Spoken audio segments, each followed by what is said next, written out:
a single photograph. For more than a century it sat in the archives, admired for its dignity and grace. But when modern technology finally unveiled what had been hidden in plain sight all along, scientists could barely believe what they saw. What was it? What impossible detail had everyone missed? If you want to discover stories that history has forgotten, click the subscribe button and like this video. Legacy of Blood. You won't believe where this journey will take us. Charleston, South Carolina, October 1899. Inside the studio of Mr. William Harrison, one of the few photographers in the city who welcomed black clientele. A family prepared for a portrait that would become one of the most extraordinary photographs in American history. Developing chemicals and furniture polish filled the studio air. Heavy velvet curtains blocked the afternoon sun, while gas lamps illuminated a painted backdrop depicting a library with leather-bound books. This was the fantasy Harrison sold, a vision of prosperity and refinement. The patriarch, Thomas, wore a three-piece suit of dark wool, perfectly tailored despite his profession as a master carpenter. Across his vest, his watch chain gleamed. Beside him stood Elizabeth, his wife, in an elegant burgundy silk dress with black lace at the collar, her hair styled in the fashionable Gibson girl manner. Their 5 children ranged from 23 down to 6 years old. A suit nearly as fine as his father's was worn by the oldest son. The daughters wore white blouses with high collars and long dark skirts. The middle son, uncomfortable in his stiff collar, stood straight nonetheless. And then there was Samuel, the youngest, just 6 years old, wearing a small suit with short pants, white stockings, and polished shoes. That mixture of solemnity and barely contained fidgeting that all children displayed before cameras, when exposures required absolute stillness, was written across his face. Harrison positioned them carefully, Thomas and Elizabeth in the center, children arranged by height, with young Samuel in the front right. He placed a small table beside them, draping it with embroidered cloth, and setting an open book upon it. "No, everyone hold very still," Harrison instructed. "Look at the lens. Think of something that makes you proud." The family froze. Samuel placed his hands at his sides, one resting lightly against his father's leg. The shutter opened. Light poured through the lens. Time stopped. The photograph was taken. Thomas paid $3 and returned 2 weeks later for the prints. That photograph hung in their parlor for years, then traveled through relocations and hardships until it was donated to the National Museum of African American History and Culture. It was cataloged, admired, studied, but no one noticed. The secret was there, captured in silver halide crystals, but invisible for the next 124 years. For 3 years, Dr. Rachel Foster had been working at the National Museum of African American History and Culture. Her job was methodical, often repetitive, but deeply meaningful, scanning the museum's vast photograph collection using technology that could capture details invisible to the naked eye. A marvel, the new scanner was capable of 4,800 dots per inch resolution, revealing fabric texture, paper grain, even individual crystals of the original silver emulsion.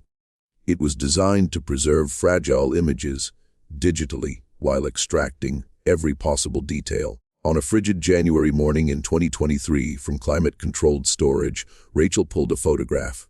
The label read, "Thomas Family, Charleston, SC 1899. Studio Portrait. Donated 1987. She had seen it before, beautiful, striking in its dignity. The family's clothing, their posture, their direct gaze spoke of pride and achievement, exactly the kind of image the museum treasured, evidence of black prosperity in an era when such narratives were systematically erased. Rachel placed the photograph on the scanner bed and initiated the scan. Line by line, the image materialized in stunning clarity. Faces appeared first, then clothing, the painted backdrop, the decorative table. Then the scan reached the bottom where young Samuel stood. Rachel's hand froze. She leaned closer, her breath catching.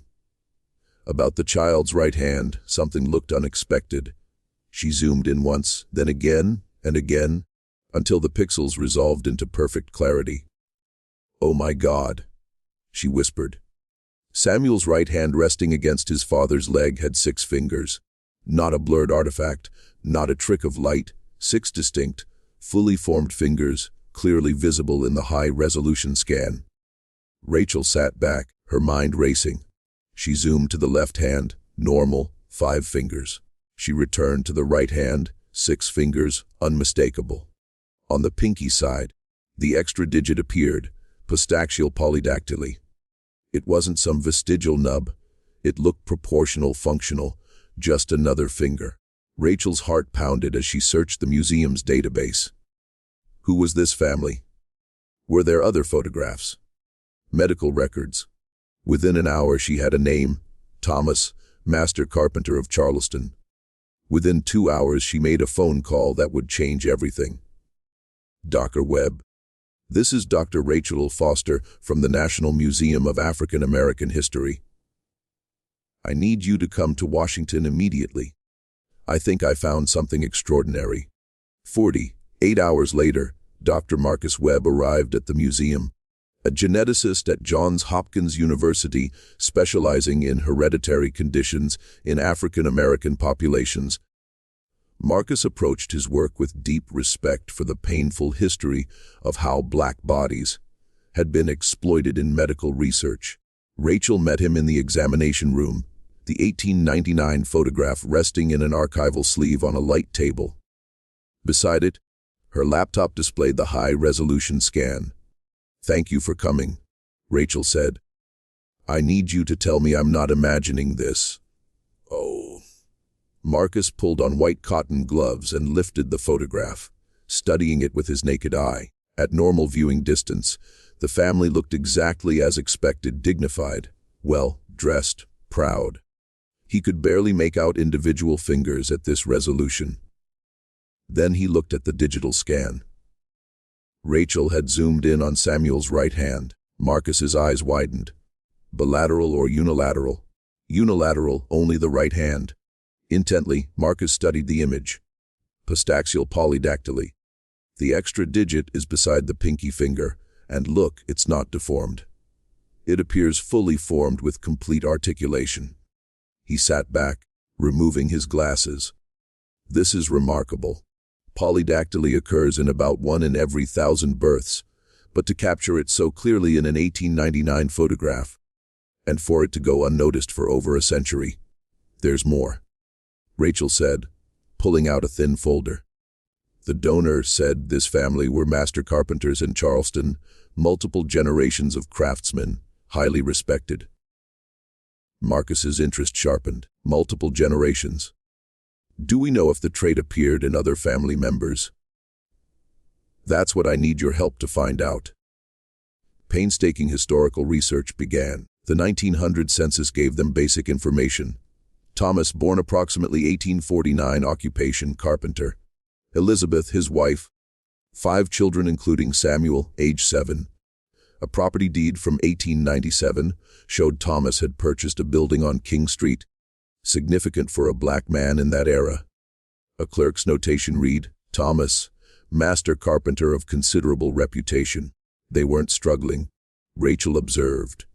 This was a successful family. Marcus nodded.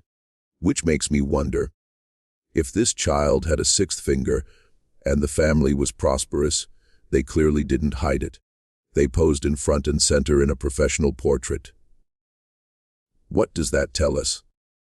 Perhaps they didn't see it as shameful, or they knew about it and considered it normal because it ran in the family. Rachel leaned forward. Then we need to trace this lineage. If it's hereditary, there could be descendants alive today. The work was slow and frustrating. Many post-reconstruction records were incomplete, lost, or deliberately destroyed.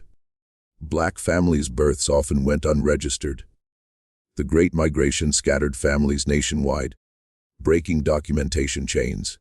But Rachel was persistent and Marcus patient. Across months, they worked together, slowly piecing together the Thomas family story. The first breakthrough came from church records at Morris Street Baptist Church in Charleston. Active members, Thomas and Elizabeth, had been, and meticulous record keeping revealed their children's births and baptisms. Samuel, born March 1893. His older siblings, James, Clara, Margaret, and William. But there was something else, a note in Samuel's baptismal written in careful hand.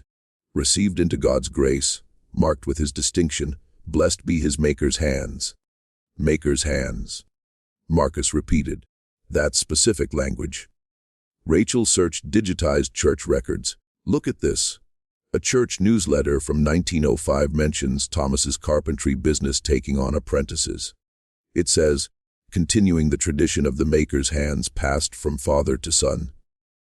Discovery's thrill was felt by Marcus. It's a family phrase. Something inherited, something special about their hands. The genealogical trail led forward. James, the eldest, stayed in Charleston, continuing the carpentry business. His children appeared in the 1920 census. One son, Robert, appeared in city directories through the 1940s as a woodworker. Then the trail went cold. From Charleston records after 1947, Robert disappeared. Marcus checked Great Migration records, databases of Black Americans who moved north during the World Wars. There, in a 1948 Philadelphia directory, Robert Thomas, carpenter, South Street. From Philadelphia the trail continued. Robert's children, then grandchildren. Some stayed in Pennsylvania, others scattered to Maryland, New Jersey, New York. Each generation represented hours of searching. 3 months into their research, a genealogy forum post made Rachel's hands shake. Marcus, she called. I think I found him. A living descendant. The post was from David Clark, researching his Charleston ancestors named Thomas, mentioning carpentry, mentioning a family story about special hands. Immediately, Rachel sent him a message. The response came within an hour. Yes, when can we meet? I've been waiting my whole life to understand my family's story. On a Saturday morning in early April, Dr. David Clark drove to the museum. He was 47, an orthopedic surgeon at a Baltimore hospital, and had been researching his Charleston roots for nearly 6 years. My grandfather died when I was 15, David explained in the conference room. But he used to tell stories about our ancestors, about Thomas the carpenter who built Charleston's finest furniture, about hands that could do things other hands couldn't, about a gift that passed through blood. Emotion crossed his face as he paused. I thought they were exaggerated stories, but then my daughter was born. Rachel leaned forward. David, may I ask something personal? Do you have any unusual genetic characteristics? Palm up, David held out his right hand. There, beside his pinky finger, was a 6th finger, fully formed, naturally positioned, clearly functional. Only my right hand, he said quietly. I was born with it. Doctors told my parents to have it surgically removed. They said it would make life easier, but my grandfather refused. He said, that hand is who we are. Don't you dare cut away what God and blood gave him. Marcus stared, his mind racing. Do you know if other family members have this trait? My grandfather had it, same hand, same finger. He was a carpenter, like his father and grandfather. He joked that the extra finger made him better at his craft. David's voice thickened. My daughter has it too. She's 7. When she was born and I saw that 6th finger, I understood. It's not a defect, it's who we are. Toward David, Rachel slid the 1899 photograph. We believe this is your great-great-grandfather, Thomas. And this, she pointed to Samuel. We believe this is your great-grandfather. With trembling hands, David took the photograph. He stared, taking in the formal poses, the fine clothing, the dignity. Then he looked at Samuel. Even in the original photograph, knowing what to look for, He could barely make out the subtle difference in the child's right hand. His face, I've never seen it. David whispered. My grandfather described him, but no photographs survived. He looked up, tears shining. How did you find this? Rachel explained the scanning technology. Marcus explained the genetic implications. Would like to conduct genetic testing, Marcus said carefully. With your permission. If we can map the mutation and trace it through your family, we might be documenting one of the longest hereditary genetic traits in American history. David nodded. What would you need? Blood samples from you, willing family members, and ideally your daughter, if you consent. I'll do it. David said immediately. My daughter's proud of her hand. She calls it her special finger. She'll want to be part of this. 6 weeks the genetic testing took.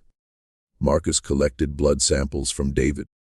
3 cousins who agreed to participate, and with careful consent from David's daughter, Emma, to Johns Hopkins genetics lab for sequencing and analysis, the samples went. While waiting for results, Marcus dove into medical literature. Polydactyly was well documented, occurring in approximately 1 in 1,000 births. It could be isolated or part of genetic syndromes. Postaxial polydactyly, extra digits on the pinky side, is more common in African and African American populations, suggesting ancient genetic origins. But what made a trait persist across generations? Most polydactyly cases were sporadic, occurring randomly. Hereditary cases existed, but rarely extended beyond 3 or 4 generations in documented medical literature. If David's family truly traced this trait back to Samuel in 1899, and if Samuel had inherited it from his father, Thomas, and if family stories about earlier generations were accurate, they might be looking at one of the longest documented hereditary polydactyly lineages in medical history. On a Tuesday morning, the results arrived. Marcus called Rachel and David immediately, asking them to meet at his Johns Hopkins office. When they gathered around his desk, Marcus pulled up genetic sequencing data on his monitor. I've confirmed it, he began, his voice tight with excitement. The polydactyly in your family is caused by a specific mutation in the GLI3 gene, which regulates limb development during fetal formation. He pulled up a molecular diagram. Exceptionally rare, this particular variant is. I've searched global genetic databases. Fewer than 20 documented cases worldwide exist with this exact mutation. David leaned forward. What does that mean? It means your family's genetic line is extraordinarily unique. Marcus continued. Based on the genealogical records Rachel compiled and the genetic testing we've conducted, we can now trace this trait back at least 6 confirmed generations, from your daughter Emma, born 2016, back to Samuel in the 1890s. A family tree showing the documented generations with red markers indicating confirmed polydactyly was pulled up by Marcus. And based on family oral history and the church records that reference Maker's hands being passed from father to son, the trait likely extends back even further, possibly to Thomas's father or grandfather, which would mean 8 to 10 generations total. Quietly, Rachel spoke. That would place the origin sometime in the early to mid-1800s, possibly in the enslaved population. Marcus nodded. The GLI3 mutation likely originated in West Africa. When your ancestor was enslaved and brought to America, he carried that gene. Because polydactyly is a dominant trait, it had a high probability of being passed to each generation. Absorbing the information, David sat back. My grandfather said the gift came from Africa, from ancestors who were makers and builders. He was right, Marcus said. And there's something else. Comparative data was pulled up by Marcus. I've been analyzing hand function and dexterity. David, your 12-fingered hands don't just give you more digits. They give you measurably superior fine motor control in specific tasks. Your ancestors weren't just proud because their hands were unique. They were proud because those hands made them genuinely exceptional craftsmen. With genetic confirmation, Marcus and Rachel intensified their historical research, determined to trace the trait as far back as possible.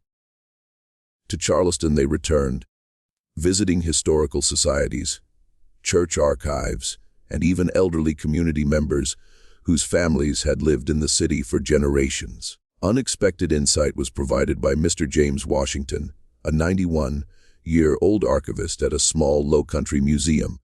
6. Finger Thomas. He said when Marcus mentioned the name. My grandfather used to tell stories. Said Thomas was the finest craftsman he'd ever seen. Could shape wood like it was clay. A worn leather journal was pulled out, his grandfather's notes from the 1920s. My grandfather was a wheelwright. He worked sometimes with the Charleston carpenters. He wrote this after Thomas passed away in 1923. Marcus read aloud. Thomas died yesterday, aged 75. The finest carpenter Charleston ever knew. His son James carries on the work, and James's boy too, both with their grandfather's blessed hands. They say the gift goes back to Thomas's father, and his father before him, back to the old country before the chains. Rachel's eyes widened. Back to Africa. The trait predated enslavement. Mr. Washington nodded. That's what people believed. Something Thomas's ancestors brought with them across the water. Something the slavers couldn't take away. Armed with this lead, Marcus contacted researchers specializing in African genetic populations. Through comparative databases and historical migration patterns, a possible origin was identified, a region in West Africa, specifically parts of modern-day Nigeria and Cameroon, where certain woodworking and metalworking guilds had been documented by colonial ethnographers in the late 1800s. One obscure anthropological text from 1887, written by a British colonial officer, described visiting a master carver's workshop. An unusual anatomical feature was possessed by the craftsman. 6 digits on each hand, which he claimed ran in his family line for generations, passed from master to apprentice within bloodlines. His extraordinary skill was attributed by him to this inherited distinction. During their next meeting, Marcus showed the text to Rachel and David. I can't prove definitively that this craftsman was your ancestor, he told David.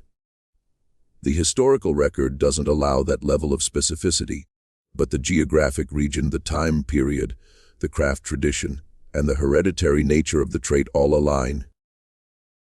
With his finger, David traced the words on the page. My grandfather said we were makers, that it was in our blood, passed down through generations who refused to forget who they were, even in chains. But Rachel added, what makes your family's story so powerful is that they didn't just survive the horror of enslavement. They preserved their identity through their craft. A marker of that identity, a physical manifestation of unbroken lineage, the polydactyly became. On his laptop, Marcus pulled up the 1899 photograph, zooming in on young Samuel's 6-fingered hand. This photograph captured more than a family portrait. It captured a genetic and cultural legacy that stretched back to Africa and forward to your daughter, Emma. 10, possibly 12 generations of continuous transmission. Marcus, Rachel, and David decided to publish their findings. Co-authored by all three, the paper was titled, Hereditary Polydactyly as Cultural and Genetic Legacy, a Multi-Generational African-American Lineage.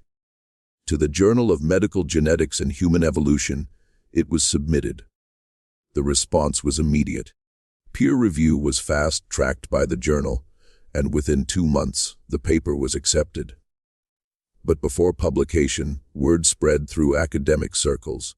Geneticists, historians, and anthropologists reached out, fascinated by the intersection of genetics, history, and cultural identity. A special exhibition was decided upon by the museum, Hands of Legacy, the Thomas family story. Curated by Rachel, It featured the 1899 photograph as the centerpiece, displayed alongside high-resolution details showing Samuel's six-fingered hand.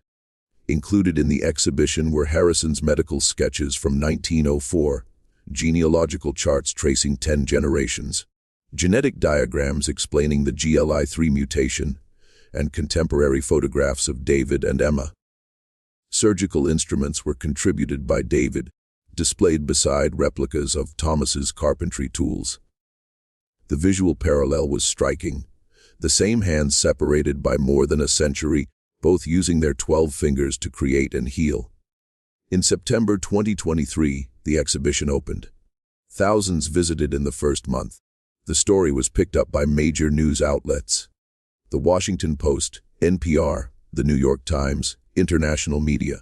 The photograph that had sat forgotten for 124 years now circulated globally. But something unexpected happened. Messages began being received by David, dozens, then hundreds, from other people with polydactyly. Parents of children born with extra digits wrote that they had decided against surgical removal after reading about David's family. Photos were sent by adults who had hidden their hands their whole lives, many showing their faces alongside their unique anatomy for the first time. One message particularly moved David, from a woman in Nigeria. "My son has hands like yours. In our village, we have stories of ancestors with these hands, craftsmen and healers. Reading your family's story helped me understand. This is not a curse. It is a gift that travels through blood." During the exhibition's opening night, David read the message to Marcus and Rachel, his voice thick with emotion. "For so long I thought our story was just about my family, but it's bigger. It's about how difference can be strength, about how something the medical world sees as an abnormality can be a source of identity, skill, and pride." Marcus nodded. "Your family's story challenges how we think about genetic variation, not as defects to be corrected, but as diversity to be understood and sometimes celebrated." The exhibition's impact rippled outward. David's family story began being used by medical schools in genetics curricula, teaching students about hereditary traits through the lens of cultural competence and respect. As transformative, support groups for families affected by polydactyly cited the exhibition, helping them reframe difference as distinction. 6 months after the exhibition opened, David sat with his daughter Emma at the museum standing before the 1899 photograph. Emma was 7 now, old enough to understand what the image meant, what it said about who she was. "That's Samuel," David said, pointing to the small figure in the front. "He's your great-great-great-grandfather. He had hands like yours." Intently, Emma studied the photograph, then looked at her own right hand, flexing her 6 fingers. Did people make fun of him? Beside her, David knelt. "We don't know for sure, but we know his family was proud of him. They dressed him in their best clothes and took him to a photographer's studio. That was expensive back then. They put him right in the front where everyone could see him. They didn't hide him. Like you and Mom didn't hide me," Emma said. "Exactly like that." Her gaze returned to the photograph. "Tell me again about the maker's hands." David smiled. "Your great-great-great-great-great-grandfather Thomas was a carpenter. He built things from wood. His father was also a carpenter, and his father before him. They had hands like ours with the extra finger, and people said it made them the best craftsmen in Charleston. Maker's hands, they called it, because they could make things other people couldn't." And you're a doctor," Emma said. "You fix people's hands." "I do, and my extra finger helps me do surgery that other doctors find difficult. Better control, better precision. It gives me." Her fingers flexed again, Emma watching them move. "When I grow up, what will I make with my maker's hands?" The question hung in the air, beautiful in its openness. With emotion, David felt his throat tighten. "Whatever you want, sweetheart," Whatever you dream. They stood together in silence, 3 centuries of genetic inheritance connecting them to the small boy in the photograph. Samuel, frozen at age 6, dressed in his finest clothes, his right hand resting against his father's leg, his 6 fingers captured in silver halide crystals, waiting 124 years to be seen. Later that evening, Emma asked if she could write a letter to Samuel. David helped her compose it. Dear great-great-great-grandfather Samuel, my name is Emma. I'm 7 years old. I have hands like yours, 6 fingers on my right hand. My daddy says you were proud of your hands and your family was proud of you. I'm proud too. I'm proud of my hand, and I'm proud that we're family. Thank you for not hiding. Thank you for being in the picture so we could find you. Love, Emma. In a frame next to Emma's photo on his desk, David placed the letter. 2 children separated by 124 years, connected by 6 fingers and unbroken bloodline. Both photographed, both visible, both proud. 1 year after the exhibition opened, for the first time since childhood, David returned to Charleston. He brought Emma, wanting her to see where her ancestors had lived and worked, to walk streets they had walked, to touch wood they might have shaped. On King Street, they found the building where Thomas's carpentry shop had stood. It was a restaurant now, completely renovated, but the bones of the structure remained. The high ceilings, the wide door frames, the thick support beams that spoke of 19th century craftsmanship. Learning why David and Emma had come, the restaurant owner allowed them to explore. In the basement, beneath layers of modern renovation, original wood beams were still visible. Across the wood, David ran his hand, his 12th fingered hand, feeling the marks of hand tools, the precision of joints fitted without nails or screws. Your great-great-great-great-grandfather made this, he told Emma, with hands like ours. Morris Street Baptist Church, where Samuel had been baptized, they visited, warmly welcomed by the current pastor. The original baptismal records were pulled out to show Emma her ancestor's name, written in careful script along with a note about maker's hands.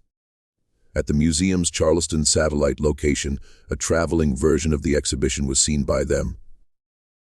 Local families came, many descendants of the black craftsmen and tradespeople who had built Charleston's prosperity despite being denied its full benefits. Stories were shared of their own ancestors, their own family traits, their own survival of history's cruelties. An elderly woman approached David and Emma. My great-grandfather knew Thomas, she said. Who's to tell stories about him? Said he was a quiet man, but his work spoke loud. Said you could always tell furniture Thomas made because it was perfect. Joints so tight, finish so smooth. Said Thomas had special hands. Her right hand was held up by Emma. I have them too. The woman's eyes widened, then filled with tears. Gently, she took Emma's hand in both of hers. Blessed child, you carry him with you. That evening, sitting on the hotel balcony overlooking Charleston Harbor, David told Emma about the Middle Passage, about the enslaved Africans who had been brought across that water in chains, about how her ancestor, perhaps Samuel's great-great-grandfather, had survived that journey with nothing but his body, his memory, and the genes that would be passed forward through generations. Everything was taken from him, David said quietly. His freedom, his home, his name, his language, but what was in his blood, they couldn't take. And that traveled forward through your great-great-great-great-great-grandfather. Through Thomas, through Samuel, through my grandfather, through me to you. In the dimming light, Emma looked at her hand. The gift that travels through blood. Wes. And I'll pass it to my children. Maybe. If you have children and if they inherit the gene, the genetic trait is dominant, so there's a good chance. Emma smiled. I hope they do. I hope they have maker's hands too. 6 months later, The Journal of Medical Genetics Award for Excellence in Historical Genetics. Research was won by the academic paper. Together at a ceremony in Baltimore, David, Rachel, and Marcus accepted it. In his acceptance speech, not about science or genetics, but about identity and survival, David spoke. For 124 years, my great-great-grandfather Samuel stood in that photograph, his six-fingered hand visible, but unseen. The technology to see him didn't exist yet. The framework to understand him didn't exist yet. But he was always there, waiting. Because his family was proud enough to photograph him.